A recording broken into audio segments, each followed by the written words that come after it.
Alors, le métier de soudeur-assembleur industriel. Pour beaucoup, l'image qui vient en tête, c'est simple. Des étincelles, un masque de protection, et c'est à peu près tout. Eh bien, aujourd'hui, on va aller bien plus loin. On va littéralement décortiquer ce titre pour voir ce qu'il y a vraiment dedans, en s'appuyant sur son document de référence officiel. Alors, au programme, on va d'abord s'interroger sur le rôle du soudeur moderne, ensuite on va se pencher sur le document qui définit officiellement son métier, après ça on plongera dans ses trois activités principales, on verra aussi ce qui se cache derrière la technique, et enfin, pourquoi tout ça, au fond, est si important. Allez, on attaque la première partie. Comme on le disait, l'image d'Épinal du soudeur, elle est tenace, mais on va voir que la réalité du métier est, elle est bien plus riche et complexe que de simples étincelles. Donc, la question est simple, mais la réponse l'est beaucoup moins. Concrètement, que fait un soudeur ou une soudeuse aujourd'hui? Il est temps de mettre les clichés de côté parce que le métier, lui, a énormément changé. En fait, c'est un métier qui demande une précision d'horloger, une connaissance pointue de la sécurité et des compétences vraiment spécifiques. Et tout ça, ce n'est pas improvisé, c'est défini noir sur blanc dans un document officiel, une sorte de plan directeur pour toute la profession qu'on va justement explorer. Et ce fameux document, parlons-en. Il ne faut surtout pas imaginer un vieux grimoire poussiéreux. Non, non. Ce référentiel, c'est un outil qui vit, qui respire au rythme de l'industrie et des nouvelles technologies. D'ailleurs, la meilleure preuve, c'est que sa dernière mise à jour est toute récente. Elle date de fin 2023. Et cette mise à jour, elle ne sort pas de nulle part. Elle est le résultat d'une analyse très, très poussée du terrain, des vrais besoins du secteur. Pour donner une idée, on parle d'environ 1500 offres d'emploi qui ont été épluchées. Et ce n'est pas tout. Il y a aussi eu des enquêtes, des entretiens directement dans les entreprises. Bref, c'est toute cette matière qui a permis de redéfinir le métier pour qu'il soit parfaitement en phase avec ce que les boîtes recherchent aujourd'hui. Et alors, le gros changement, le voici. Avant, on avait 2 grandes activités. Maintenant, on en a 3. L'ancienne compétence assembler et souder à plat a été coupée en 2. D'un côté l'assemblage, de l'autre le soudage à plat. Et ça, c'est hyper important. Ça veut dire qu'on reconnaît que ce sont 2 compétences bien distinctes, qui demandent des savoir-faire différents, même si bien sûr elles sont très liées. Bon, maintenant qu'on a le contexte, on plonge vraiment au cœur du sujet. Le métier s'articule donc autour de ces 3 activités clés. Ce sont vraiment les 3 piliers qui soutiennent toute la profession. Alors, voyons-les en détail.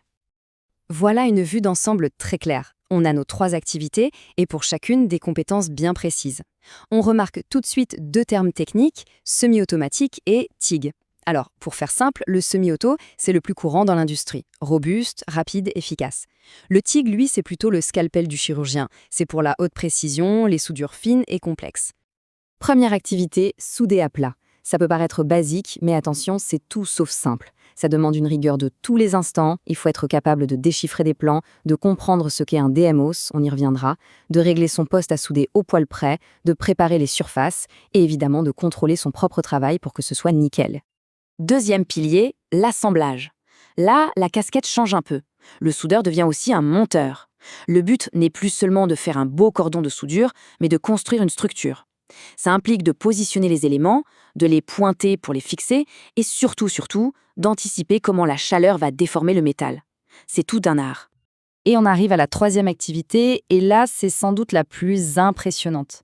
Le soudage en toute position. C'est un peu la catégorie reine. Ici, on parle de souder en défiant la gravité, à la verticale ou carrément au plafond, la tête en bas. Et souvent, dans des espaces hyper confinés. Autant dire que ça demande une dextérité et une concentration hors du commun.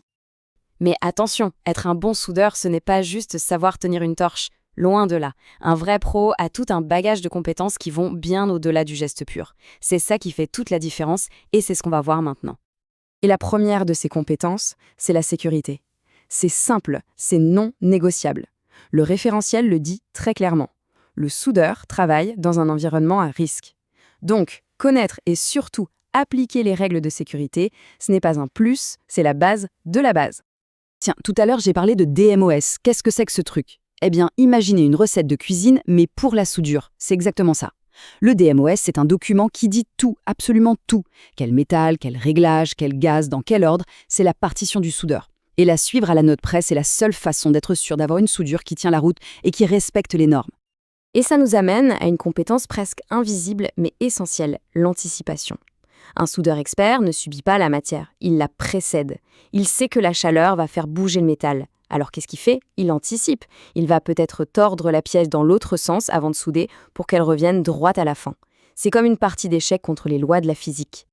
Et pour faire tout ça, il y a une qualité indispensable, qui est d'ailleurs écrite noir sur blanc dans le document officiel, la capacité à rester concentré en permanence.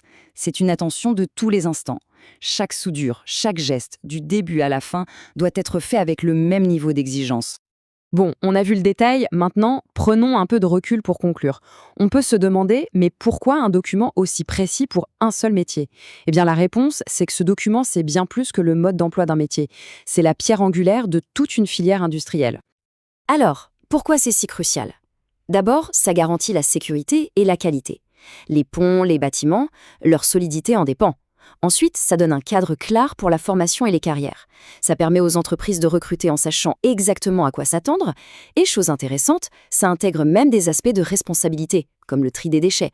Bref, c'est vraiment le socle qui permet à tout le secteur de fonctionner. Et on va se quitter sur une question. En y pensant bien, combien d'autres métiers essentiels comme celui-ci sont définis par des plans directeurs invisibles du grand public?